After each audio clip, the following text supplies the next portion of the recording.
Well, kind of setting an expectation around how much time is going to be needed. Let me pick a totally random example that is not my last manuscript in any way, but let us say that some foolish person who called themselves the middle grade ninja wrote a middle grade book that was 120,000 words and needed to cut it down to 75,000 words. And I come to you and I say, Alison, help me. What have I done to myself? What kind of turnaround time are we looking at? How long is it going to take us to get there, would you estimate? For a project like that, I probably would budget out conservatively at least 6 weeks. And that's not necessarily that it will take me 6 weeks to do it, but it's that, it's not just one client. I'm working for, multiple people at multiple times, and I have to, I may have things that are already signed up as well. One thing that I am realizing more and more is that I will have people who come to me who are like, I am ready to go right now. And I have to say, I would love to work with you right now, but unfortunately I'm booked up for the next, couple weeks. So I actually won't be able to turn to your project until this date.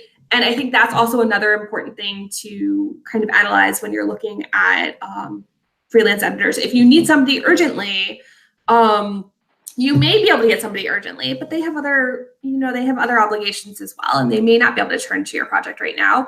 And even if they are turning to your project immediately because they're squeezing you in, that may impact the rate that that they charge you, especially if you're working on a very tight deadline. If you need it done by this date for some specific reason. So I would probably conservatively budget 6 weeks just to give me some time and flexibility to really dive into your work. It probably takes me, for a book like that, it depends. I mean, it really depends on the prose, but it could take me, maybe 3 weeks, 4 weeks to edit it, and then give myself a week, which I don't need to write the editorial letter. And then once I turn my work back to my clients on their schedule, it is totally dependent on when it works for them. We always have a follow-up phone call where we can go through the feedback that they've received to clarify anything, to brainstorm whatever's necessary to kind of give them the most solid launching off point for their next round. And so when you get started to dive in, are you just going to read it once and make notes, or do you start editing from page one and keep going? How many times are you typically going to go through the manuscript before you get me an editorial letter? It really depends on the project. I think often I will go through and read and take notes while I'm reading. And then I will go through another round and do kind of more refined work and make sure that, maybe there were questions that I was asking in my first read that on my second read, oh, that's actually addressed. And maybe we just need to tweak how it's addressed, but we're fine. I think I typically do at least 2 reads for a project. And then if you're finding an issue, this character, their motivations don't line up, are you then going through and marking every time that happens? Or are you marking it just the once and saying, okay, watch for this the rest of the manuscript? How do you typically work that way?